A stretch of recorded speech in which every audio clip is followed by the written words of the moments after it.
Hello friends, तो आज हम आगे बढ़ते हैं unit 1 exchange rate and forex business CIB module A BFM का। तो प्रोसीड करते हैं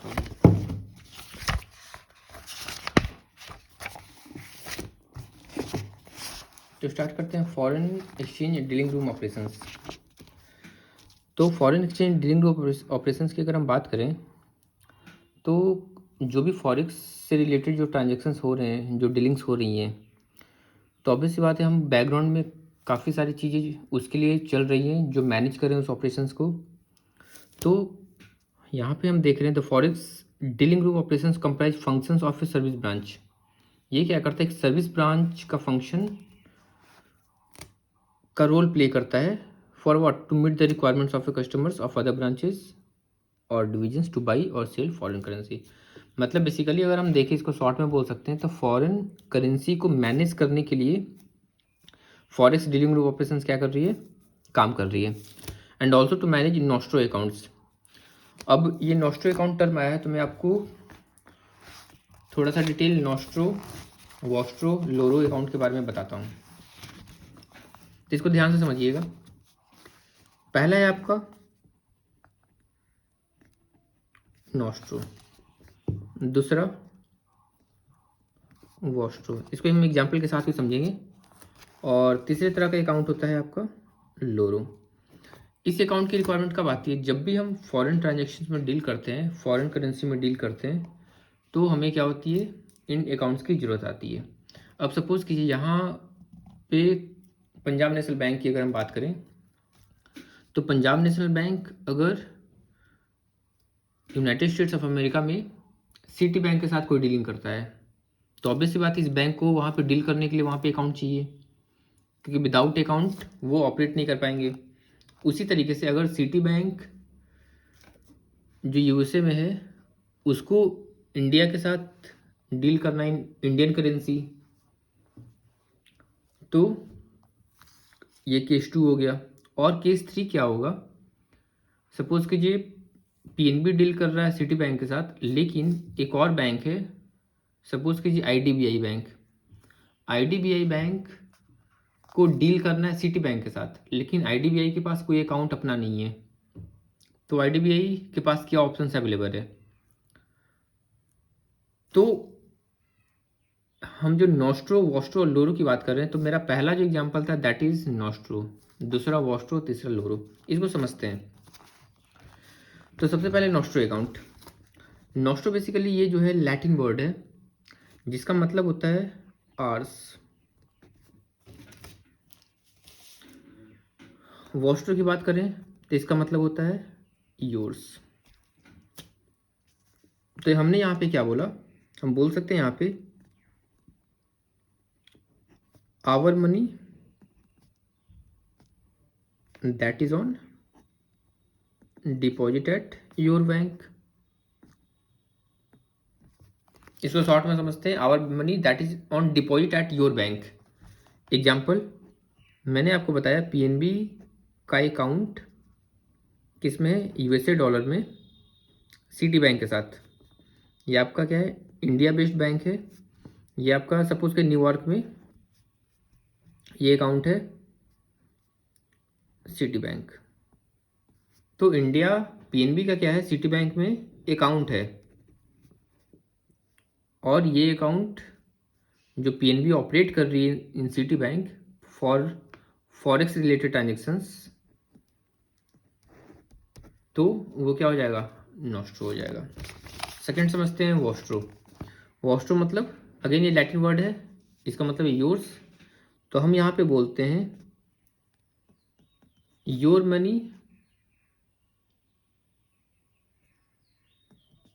that is on deposit at our bank. तुम्हारा मनी जो मेरे पास है, इसमें क्या था, हमारा मनी जो आपके पास है, मतलब पीएनबी, हमारा मनी मीन्स पीएनबी के पास जो पैसा, पीएनबी का जो पैसा है वो कहाँ पे है, सिटी बैंक के पास। यहाँ पे क्या है, तुम्हारा मनी मतलब सिटी बैंक का पैसा, हम यहाँ पे बोल सकते हैं सिटी बैंक का पैसा कहाँ पे है, पीएनबी में है। ये क्या कर रही है, इंडियन रुपीज में अकाउंट मेंटेन कर रही है। तो ये आपका हो गया वॉस्ट्रो। लोरो, लोरो में मैंने आपको बताया था, ये है सपोज कीजिए पीएनबी, ये है आपका सिटी बैंक। पीएनबी का अकाउंट है सिटी बैंक में, ये इसके साथ ट्रांजैक्शंस कर रहा है, तो ये इसके लिए क्या हो गया, ये this is called nostro account. अब यहाँ पे बीच में आ गया आईडीबीआई। अब आईडीबीआई को कोई पेमेंट करना है सिटी बैंक को, सपोज कीजिए आईडीबीआई की किसी कस्टमर ने कोई मशीनरी इंपोर्ट कराई थी। अब कोई मशीनरी इंपोर्ट कराई तो ऑब्वियसली बात है बिल पेमेंट करना पड़ेगा, और बिल पेमेंट करने के लिए इसको अकाउंट चाहिए, अकाउंट इसके पास मेंटेन नहीं है। तो पीएनबी ये क्या करेगा, ये पीएनबी के पास जाएगा, पीएनबी को बोलेगा कि ऐसा है, हमको सिटी बैंक में पैसे भेजने हैं, but we are not having account in Citibank, तो आप ये ट्रांजेक्शन्स मेरे बिहाफ पे क्या करो, सिटी बैंक का कर लो। तो पीएनबी यहाँ पे क्या हो गया, पीएनबी यहाँ पे इंटरमीडियरी बैंक हो गया, ये आपका हो गया पीएनबी इंटरमीडियरी बैंक। तो ये आपका हो गया, ये था पीएनबी का सिटी बैंक में यूएस डॉलर में क्या था, अकाउंट मेंटेन कर रहा, और ये इंटरमीडियरी बैंक होती है, ये क्या होगा, this is called loro account. तो यहाँ पे हम बोल सकते हैं current account maintained by one domestic bank, ये क्या है मेरा domestic bank, current account maintained by one domestic bank on behalf of other domestic bank in foreign bank, ये क्या है, this is the foreign bank in foreign currency. तो I think ये आपको समझ में आ गया हो, नॉस्ट्रो, वोस्ट्रो और लोरो। आगे बढ़ते हैं, यहाँ पे हम नेक्स्ट प्रोसीड करते हैं। The dealers who are actually involved in buying and selling of currencies और undertaking market activities are the most critical manpower. जो बाई कर रहे हैं करेंसीज का, सेल कर रहे हैं, या फिर क्या कर रहे हैं, अंडरटेकिंग दे रहे हैं for what, for market activities, they are the most critical manpower. क्यों, क्योंकि वहाँ पे क्या है, रिस्क एसोसिएटेड है, और रिस्क काफ़ी तरह के रिस्क होते हैं, क्रेडिट रिस्क हो गया, इंटरेस्ट रिस्क हो गया, सिस्टमैटिक रिस्क हो गया। तो ये बहुत सारे रिस्क अभी हम आगे पढ़ेंगे इसको डिटेल्स में, और ये आपको रिस्क मैनेजमेंट चैप्टर में मिलेगा। तो यहाँ पे क्या है, ये इनका नेचर ऑफ जॉब अंडरस्टैंड करना, रिस्क टेकिंग कैपेसिटी को डिसाइड करना, फिर कितना फास्ट वो डिसीजन लेते हैं, ये सारे फैक्टर क्या काउंट करता है, ये सारे फैक्टर एट द एंड आपकी प्रॉफिट डिसाइड करता है।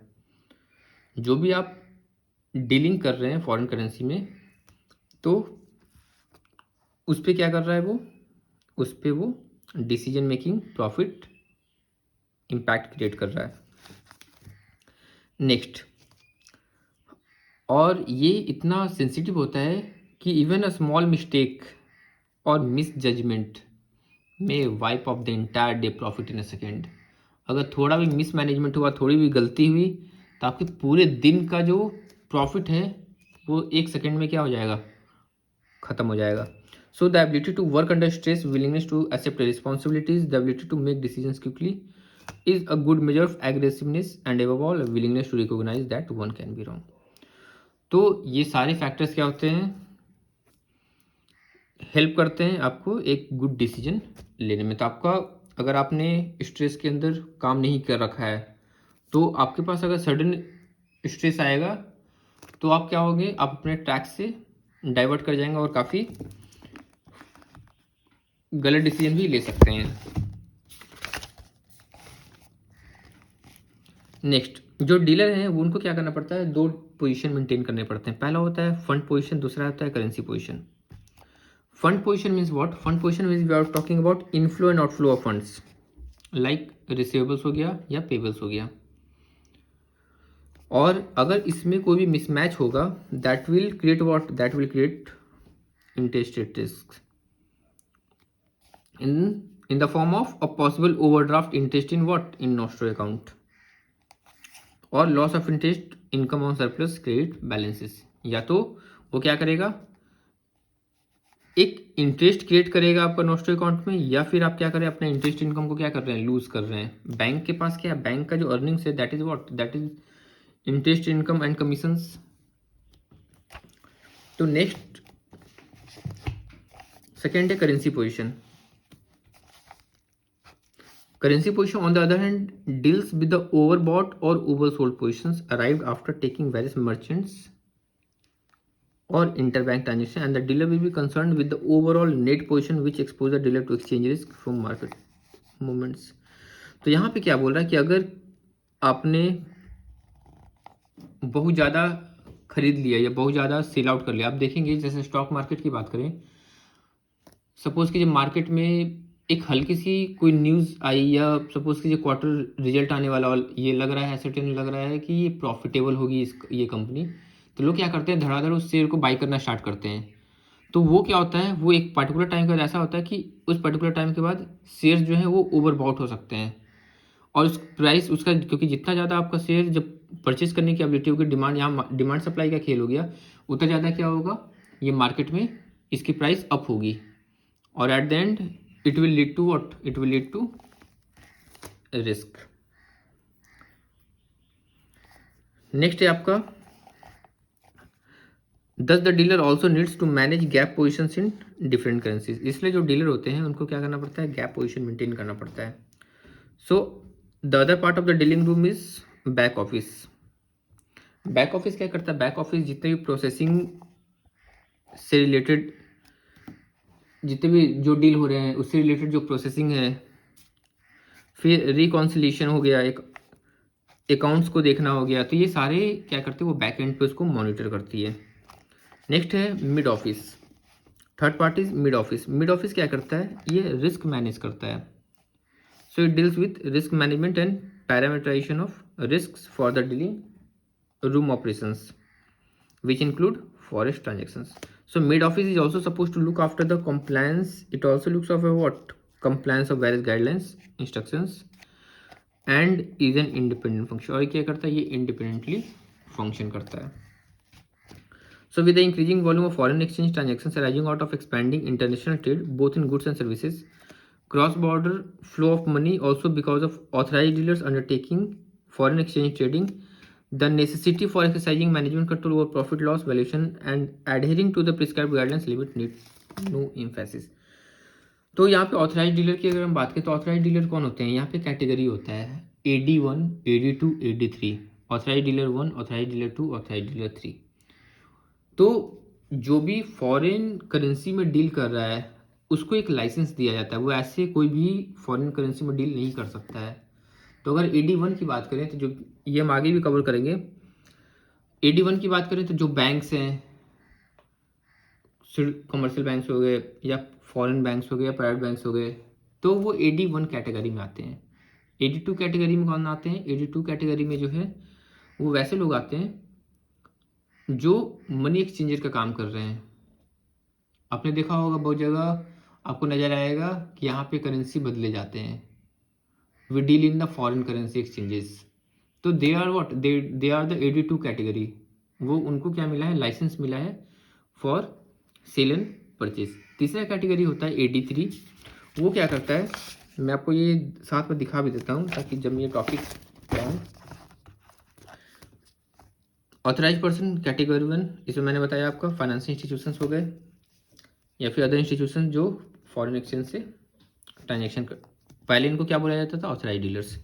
दूसरा मैंने बताया कैटेगरी 2, इसमें क्या होते हैं, कौन होते हैं, मनी चेंजर्स, जो क्या करते हैं, अंडरटेक करते हैं सेल और परचेज करेंसी नोट्स का। और 3 में क्या होते हैं, सिर्फ परचेज अलाउ होता है, they are restricted only for purchase. तो ये 3 तरह के क्या होते हैं, ऑथराइज डीलर्स होते हैं।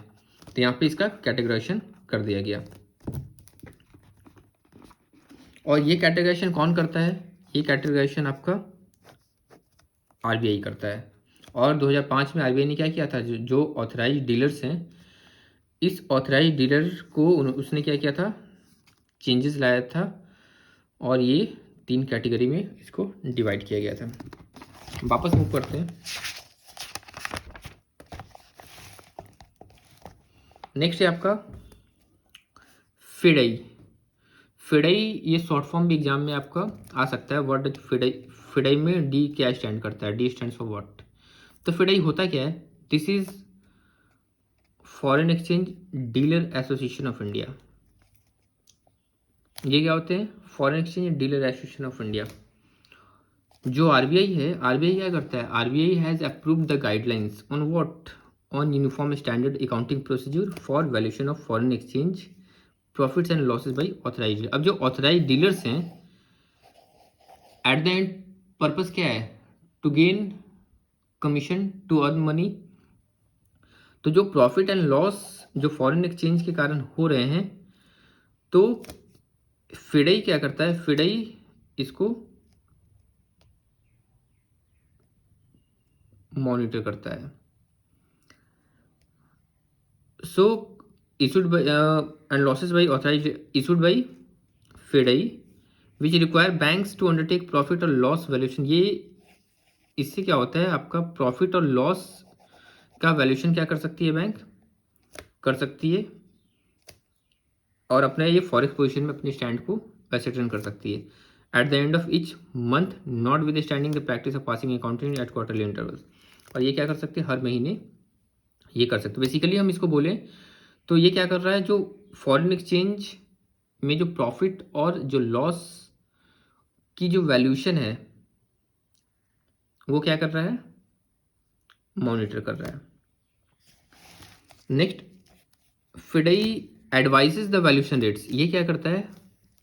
एडवाइस करता है valuation based on ongoing month rate on month end rates to enable the authorised dealer to revalue their foreign currency position. और ये क्या करता है? ये गाइड भी करता है, एडवाइस भी करता है कि जो फॉरेन करेंसी पोजीशंस हैं, आप क्या करो? Depending on the situation, depending on the ongoing market conditions, आप क्या करो? उसके हिसाब से एक्ट करो। कब आपको स्टैंड करना है, कब आपको बैकआउट करना है। Next, management and control of a dealing room. तो management and control of a dealing room, तो जो भी management and control dealing room में हो रहा है, तो ऑब्वियस सी बात है उसमें बहुत सारे रिस्क एसोसिएटेड होंगे। तो वो सारे रिस्क क्या हैं, इसको हम काफ़ी शॉर्ट में समझेंगे, क्योंकि जो रिस्क मैनेजमेंट चैप्टर है उसमें अगेन इस टॉपिक्स को हम क्या करेंगे? डिटेल में जाएंगे। तो operational risk, operational risk this is because of what? Human errors, technical faults, infrastructure breakdown. Exchange rate, exchange rate कब होता है? एक्सचेंज रिस्क कब होता है? जब एक्सचेंज रेट में क्या होता है? फ्लक्चुएशन होता है, तो उसके कारण क्या हो सकता है? Exchange risk. क्रेडिट रिस्क क्या होगा? क्रेडिट रिस्क जब इनएबिलिटी दिखाएंगे या अनविलिंगनेस दिखाया जाएगा, किसके थ्रू? काउंटर पार्टी के through. For what? For meeting out the obligation, to meet out the obligation at maturity of underlying transaction. जो ट्रांजेक्शन, जो कॉन्ट्रैक्ट हुआ है दोनों के बीच में, वो कॉन्ट्रैक्ट खत्म होने के पहले क्या हो रहा है? वो अपनी अनविलिंगनेस या इनएबिलिटी दिखा रही है उसको डील करने में या उसको मॉनिटर करने में। सो credit risk is further classified into, अब इसमें क्या होता है? Pre settlement risk and settlement risk. Pre settlement का मतलब हो गया कि जो कॉन्ट्रैक्ट वो मैच्योर नहीं हुआ था, उसके पहले ही क्या हो गया? रिस्क अराइज हो गया। सो pre settlement risk is the risk of failure of the counter party before maturity of contract. Second है आपका सेटलमेंट रिस्क। सेटलमेंट रिस्क क्या है? It is risk of failure of the counter party during the course of settlement. ये कब rise होता है? जब आपका ये टाइम जोन के कारण डिफरेंसेस होते हैं। सपोज कीजिए करेंसी, आपको पता है जब हम एक्सचेंज कर रहे हैं तो इंडिया की टाइम जोन अलग है, यूएसए का टाइम जोन अलग है, सिंगापुर का टाइम जोन अलग है। तो जो डिफरेंट टाइम जोन्स हैं उसके कारण क्या होता है? सेटलमेंट रिस्क अराइज होता है, क्योंकि यहाँ पे कॉन्ट्रैक्ट एक पार्टी ने दूसरे को दे दिया, लेकिन ड्यू टू टाइम जोन वो क्या हो गया? टाइमली सेटल नहीं हो पाया। और इसका एग्जाम्पल दिया जाता है हर्स्टैट रिस्क, जो हुआ था कब? Which arose due to failure of German bank Haus Herstatt in Frankfurt. Frankfurt क्या है? ये आपका जर्मनी में एक सिटी है, 1974 में हुआ था। नेक्स्ट है आपका लिक्विडिटी रिस्क। लिक्विडिटी रिस्क क्या हो गया? Is the potential for liabilities to drain for a bank at a faster rate than assets. Liquidity risk मतलब ये हुआ कि लिक्विडिटी क्या हो रहा है? लिक्विडिटी का क्रंच अराइज हो सकता है, और लिक्विडिटी आपके एसेट से फास्ट क्या हो रही है? ड्रेन आउट हो रही है। और जब आपको फंडिंग की रिक्वायरमेंट होगी तो उस समय पता चलेगा आपके पास फंड अवेलेबल नहीं है। नेक्स्ट, गैप रिस्क और इंटरेस्ट अब गैप रिस्क ये मेनली स्टॉक मार्केट से एसोसिएटेड होता है। गैप रिस्क को ऐसे समझते हैं, सपोज कीजिए स्टॉक मार्केट में मान लीजिए हम बात करते हैं स्टॉक मार्केट में, सपोज करते हैं कि आज मेरा जब स्टॉक मार्केट क्लोज हुआ, सपोज कीजिए इन्फोसिस की जो प्राइस है वो मान लीजिए 1360 रुपये पे क्लोज हुई। अगले दिन क्या हुआ, जब मार्केट ओपन हुआ, क्लोज हुआ था इस पर्टिकुलर टाइम पे, अगले दिन जब मार्केट ओपन हुआ, मार्केट ओपन जब नेक्स्ट डे हुआ तो ओपनिंग प्राइस कहाँ से थी 1350, ड्यू टू मान लीजिए कुछ एडवर्स न्यूज़ मार्केट में आ रखे हैं या due to some external factor, तो ये क्या हो गया, this is the gap risk. So it may not always be possible for the bank to match its forward purchase and sales. Bank के लिए हमेशा पॉसिबल नहीं होता है कि जो फॉरवर्ड परचेजेस हैं या फॉरवर्ड सेल्स हैं उसको हमेशा मैच कर सके, क्योंकि बहुत सारे मार्केट कंडीशंस, बहुत सारे सिचुएशंस क्या करते हैं उसके ऊपर रिस्क क्रिएट करते हैं। नेक्स्ट आपका मार्केट रिस्क। मार्केट रिस्क क्या होगा, market risk arises due to adverse movement of market variables. Market variable क्या क्या है, जैसे आपका एक्सचेंज रेट हो गया, इंटरेस्ट रेट हो गया। तो यहाँ पे क्या होता है कि जब कोई भी सपोज कीजिए मार्केट में एडवर्स न्यूज आता है तो लोग क्या करते हैं, तुरंत अपने सपोज कीजिए तुरंत अपने जो स्टॉक्स हैं उसको क्या करते हैं, जल्दी जल्दी सेल करना स्टार्ट कर देते हैं ताकि वो अपने लॉस को मिनिमाइज कर सके। इसको हेजिंग भी कहते हैं, ऑफसेट मैंने बताया था, हेजिंग का कॉन्सेप्ट मैंने बताया था। तो ये क्या है, this is the market risk, क्योंकि यहाँ पे क्या हो रहा है, लोग एग्जिट कर जा रहे हैं, या दूसरा कंडीशन ये हो सकता है कि लोग एग्जिट करना चाह रहे हैं बट एग्जिट नहीं कर पा रहे हैं। तो यहाँ पे मार्केट रिस्क ज़्यादा प्रोमिनेंट कब हो जाता है, जब आपका एग्जिट रिस्क, एग्जिट क्या हो जाता है, जो आप करना चाह रहे हैं और एग्जिट नहीं कर पा रहे हैं। So when the players are unable to exit the positions quickly, और यहाँ पे एग्जिट पोजीशन को क्विकली असर्टेन नहीं कर पा रहे हैं। नेक्स्ट है आपका लीगल रिस्क।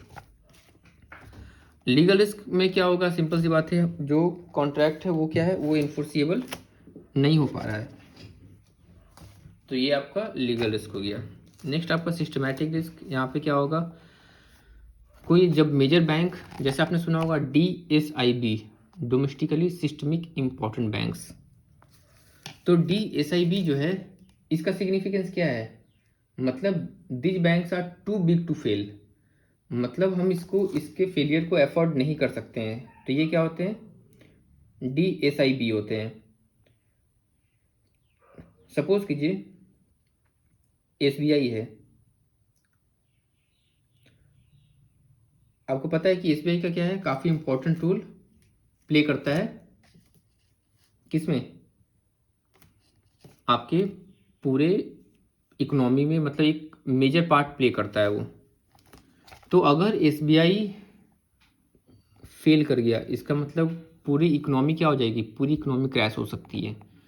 तो SBI इतना बड़ा बैंक है कि we can not afford to failure. Next आपका ICICI बैंक भी सेम कैटेगरी में आता है, जो मैं DSIB बताया, ICICI भी है आपका। तो ये क्या हो गया, और जब एक मेजर बैंक फेल होंगे तो ऑब्वियस बात है जितने छोटे बैंक्स हैं वो क्या होंगे, वो भी सारे फेल करेंगे, और जो काउंटर पार्टीज हैं वो भी क्या होंगे, अफेक्टेड होंगे। This will lead to the banking crisis. Next आपका कंट्री रिस्क। कंट्री रिस्क में क्या होता है, यहाँ पे जो it is the risk of counter party situated in different country unable to perform its part of contractual obligations despite it willingness to do सो।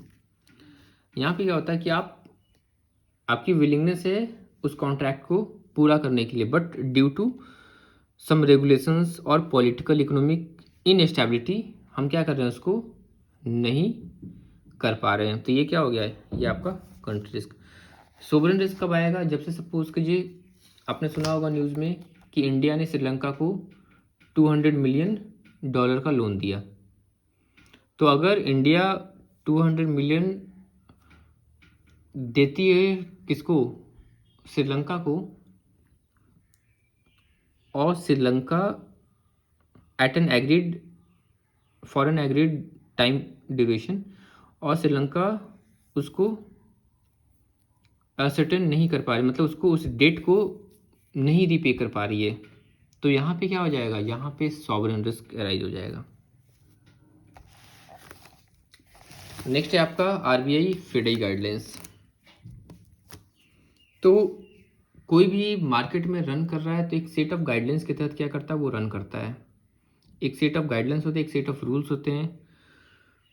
तो the Reserve Bank of India being the central bank of the country and the custodian of Nations foreign exchange reserves has prescribed guidelines for authorized dealers permitted by it to deal in foreign exchange and handle foreign currency transactions. FEMA 1999 also prescribed rule for persons corporates. तो यहाँ पे देखिए RBI क्या है, RBI is basically a custodian किसका, foreign exchange reserves का। और ये क्या करता है, जितने ऑथराइज डीलर्स हैं इनको क्या करता है, गाइडलाइंस, एक सेट ऑफ गाइडलाइंस प्रोवाइड करता है कि आप किस तरीके से फॉरेन एक्सचेंज करेंसी में डील करोगे। अगेन फेमा आपने सुना होगा, फॉरेन एक्सचेंज मैनेजमेंट एक्ट, ये भी क्या करता है, ये एक सेट ऑफ गाइडलाइंस करता है किसके लिए, फॉर पर्सन्स, फॉर कॉर्पोरेट्स, कि किस तरीके से वो फॉरेन करेंसी को हैंडल करेंगे और उससे रिलेटेड ट्रांजेक्शन्स को। So the Reserve Bank of India issues authorise dealers licences to banks and all India financial institute to undertake foreign exchange transactions in India. तो आरबीआई क्या करता है, सारे ऑथराइज डीलर को क्या करता है, लाइसेंस प्रोवाइड करता है ताकि वो क्या कर सके, फॉरेन एक्सचेंज में डील कर सके।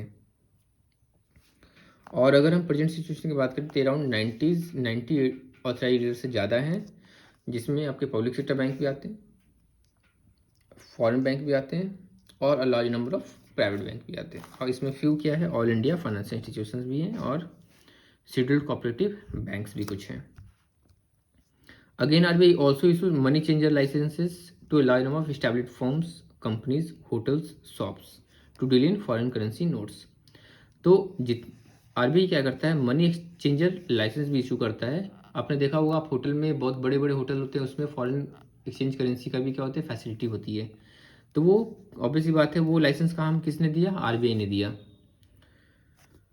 फिर entities authorise to buy and sell foreign currency notes, coins and traveller cheques are called full fledge money changes. अब यहाँ पे दो होते हैं, एक फुल फ्लेज होते हैं, एक रेस्ट्रिक्टेड होते हैं। फुल फ्लेज मतलब आपको सारी अथॉरिटी है बाई और सेल करने की, रेस्ट्रिक्टेड मतलब आपको क्या है, सिर्फ बाई करने की अथॉरिटी है। यहाँ पे आप क्या कर सकते हैं, बाई सेल दोनों कर सकते हैं, और यहाँ पे सिर्फ बाई कर सकते हैं। कैटेगराइजेशन ऑफ ऑथराइज्ड डीलर्स ये मैंने आपको बता दिया, कैटेगरी 1, कैटेगरी 2। कैटेगरी 1 में बैंक्स हो गए, इसमें मनी चेंजर्स हो गए, और कैटेगरी 3 में जो लोग होते हैं वो क्या होते हैं, उनको सिर्फ परचेज करने की परमिशन होती है। नेक्स्ट आपका फिडई। फिडई को आप डिटेल में समझते हैं। It is a non profit making body. ये क्या है, एक नॉन प्रॉफिट मेकिंग बॉडी है, इसका पर्पस प्रॉफिट बनाना नहीं है। ये क्या करता है, जस्ट जितने भी ऑथराइज डीलर्स हैं ये कॉम्प्राइज करता है, और उसके लिए क्या करता है, गाइडलाइंस एंड रूल्स बनाता है। So it is a non-profit making body formed in 1958 with the approval of RBI. RBI के अप्रूवल से ये बॉडी 1958 में बना था। Consisting of what? It consists of what? Consists of authorized dealers as members. इसके members कौन हैं, जितने भी authorized dealers हैं। So it prescribe guidelines and rules for market operations. Market operation के लिए guidelines जारी करता है। Merchant rates हो गया, quotations हो गए, delivery rates, holidays, interest on defaults, तो ये सारे क्या है, सबसे रिलेटेड गाइडलाइंस इशू करता है। In terms of RBI directive और authorise dealers are members of FEDAI. तो आरबीआई के डायरेक्टिव के हिसाब से क्या है, जितने भी ऑथराइज डीलर्स हैं वो सारे क्या हैं, फिडई के मेंबर्स हैं। So it also prescribe rules related to handling of, और ये एग्जिम हम बोलते हैं एक्सपोर्ट इम्पोर्ट, तो इससे रिलेटेड बिल्स हैं उसको भी हैंडल करता है। ट्रांजिट पीरियड हो गया, क्रिस्टलाइजेशन ऑफ बिल्स हो गया, एंड ऑल रिलेटेड इशूज, या ये भी क्या करता है, उसके डील करता है। इसका जो गाइडलाइंस है इसको हम बहुत शॉर्ट में समझते हैं। पहला, all export bills to be allowed standard transit period और normal transit period as prescribed.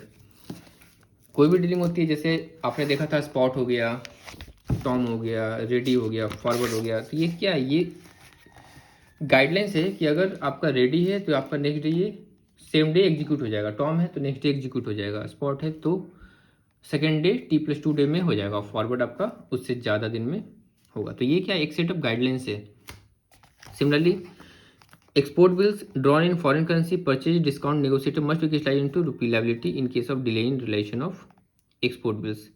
अब यहाँ पे सपोज कीजिए कोई बिल है जो फॉरेन करेंसी में ड्रॉन किया गया है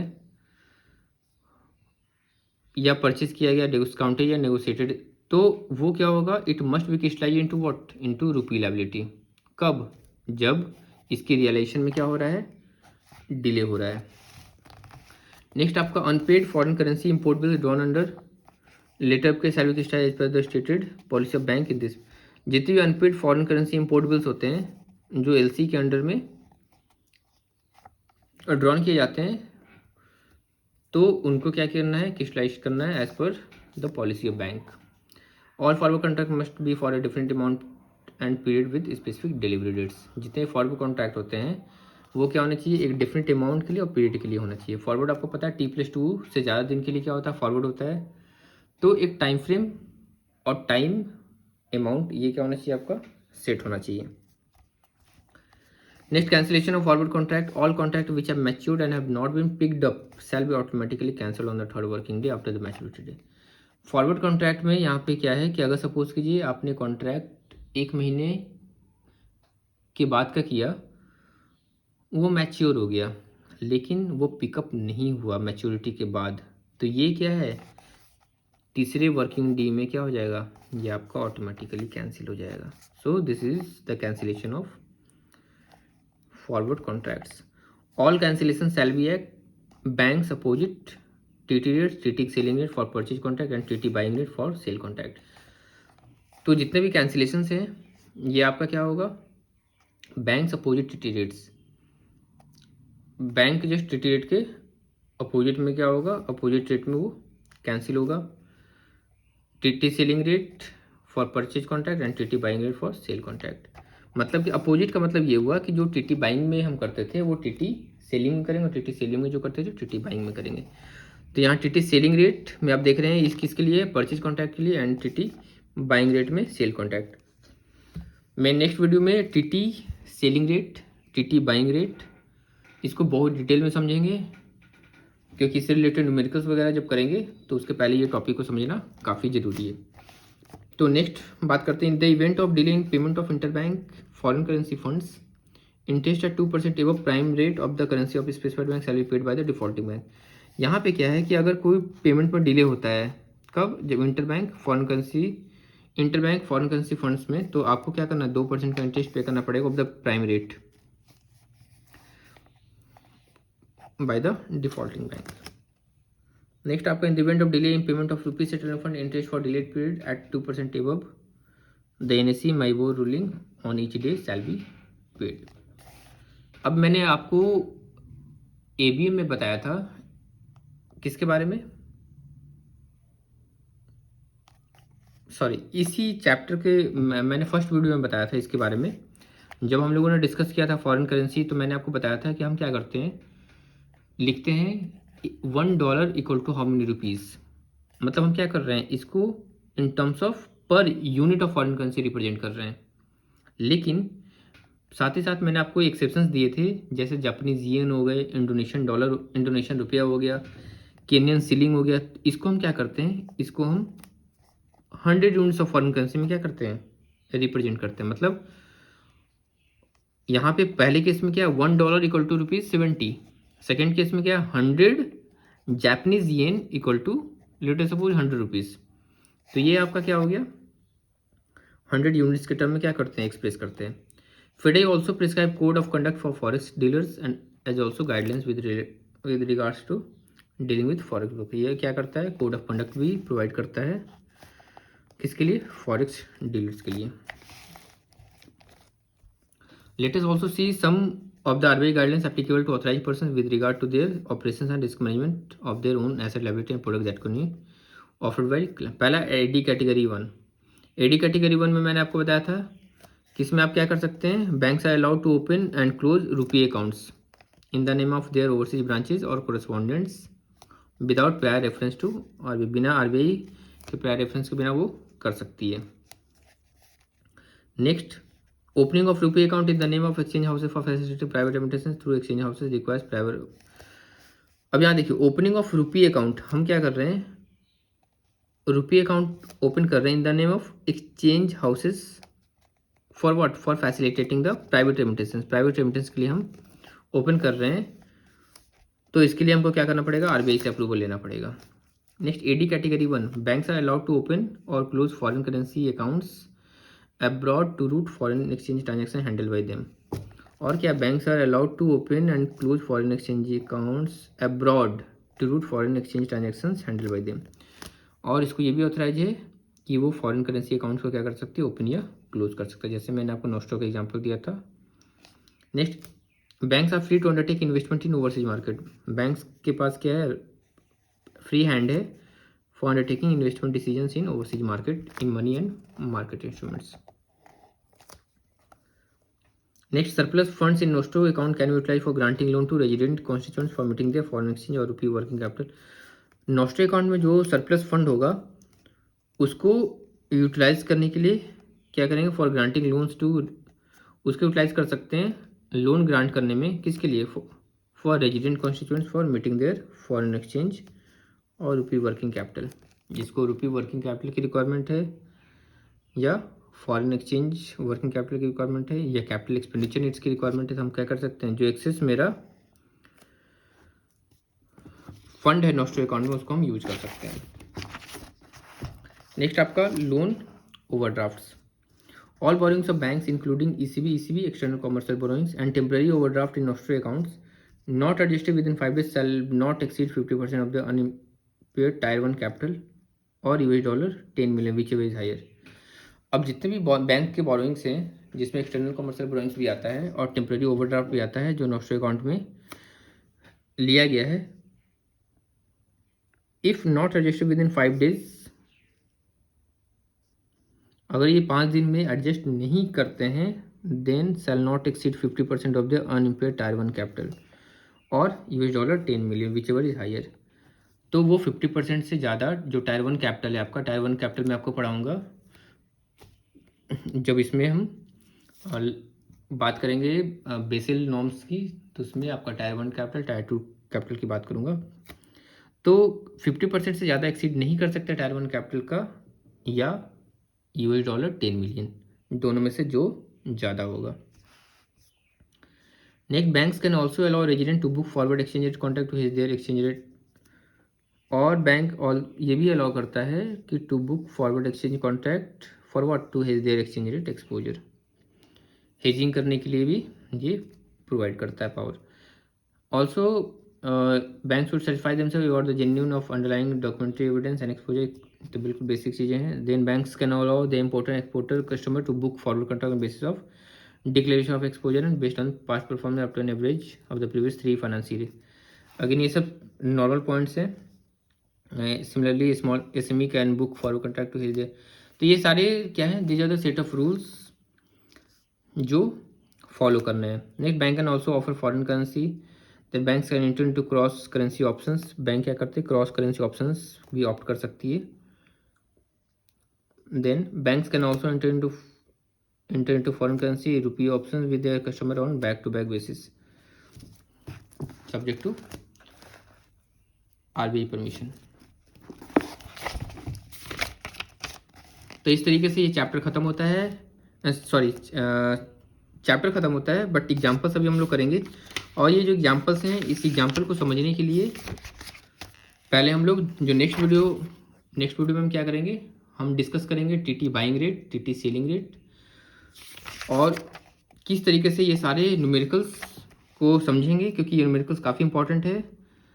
इसको एक बार अच्छे से समझ लेंगे तो फिर काफ़ी आसानी होगी आपको ये न्यूमेरिकल्स को करने में, और इससे जो क्वेश्चन आएंगे आपके एग्जाम में उसको करने में। तो मिलते हैं नेक्स्ट वीडियो में, धन्यवाद।